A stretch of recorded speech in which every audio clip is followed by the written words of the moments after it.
नमस्कार, मैं हूं आपके साथ आयुषी गुप्ता। भारत और अमेरिका के बीच हाल ही में हुई ट्रेड डील पर रूस की तरफ से अभी तक कोई आधिकारिक या सीधी प्रतिक्रिया सामने नहीं आई है। 2 फरवरी 2026 को अमेरिकी राष्ट्रपति डोनाल्ड ट्रंप ने घोषणा की कि पीएम नरेंद्र मोदी के साथ फोन पर बातचीत के बाद डील हो गई है।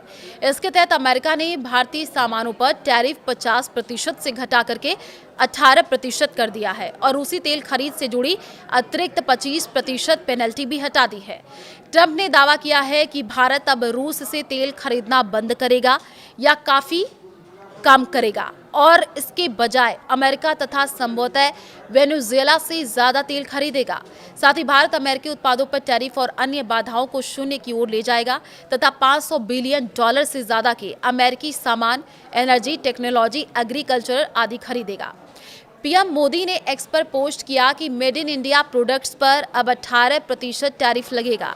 ट्रंप को धन्यवाद दिया और ग्लोबल पीस में उनके प्रयासों का समर्थन जताया है। लेकिन मोदी के बयान में रूसी तेल बंद करने, $500 बिलियन खरीद या अमेरिकी टैरिफ जीरो करने का कोई जिक्र नहीं था। भारत सरकार या पेट्रोलियम मंत्रालय ने भी इस पर कोई स्पष्ट बयान नहीं आया है। रूस की चुप्पी के पीछे कई कारण लगते हैं। रूस ने पहले से ही कई बार कहा है कि भारत एक संप्रभु देश है और वो जहां चाहे तेल खरीद सकता है। दिसंबर 2025 में पुतिन की भारत यात्रा के दौरान उन्होंने अनइंटरप्टेड बिना रुकावट तेल सप्लाई का वादा किया था और अमेरिकी दबाव पर सवाल उठाया कि अमेरिका खुद रूस से न्यूक्लियर फ्यूल खरीदता है तो भारत को क्यों रोका जाए। क्रेमलिन स्पोक्सपर्सन दिमित्री पेस्कोव ने भी ये कहा था कि भारत अपनी आर्थिक जरूरतों के अनुसार फैसला लेगा और रूसी तेल प्रतिस्पर्धा उच्च गुणवत्ता वाला और सस्ता है।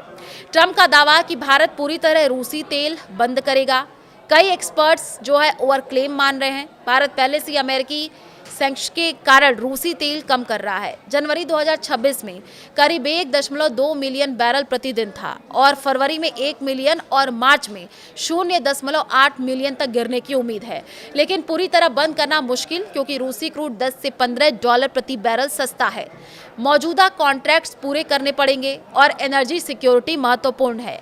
भारत धीरे धीरे डाइवर्सिफाई कर रहा है। अमेरिका से एलपीजी का लॉन्ग टर्म डील हुआ है और वेनेजुएला से भी संभावना है।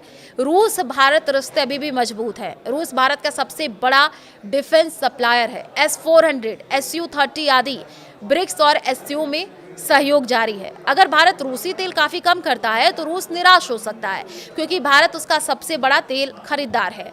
लेकिन पब्लिक में रूस स्ट्रैटेजिक पार्टनरशिप पर जोर देकर के बैलेंस बनाए रखेगा।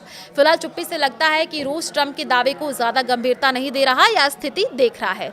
यह डील ट्रंप के लिए रूस पर प्रेशर बढ़ाने का तरीका लगती है, जबकि भारत ने टैरिफ राहत हासिल के बिना रूस से पूर्ण ब्रेकअप के अगर क्रेमलिन से कोई नया बयान आता है तो स्थिति बदल सकती है। लेकिन अभी रूस की तरफ से कोई तीखी या स्पष्ट प्रतिक्रिया नहीं है।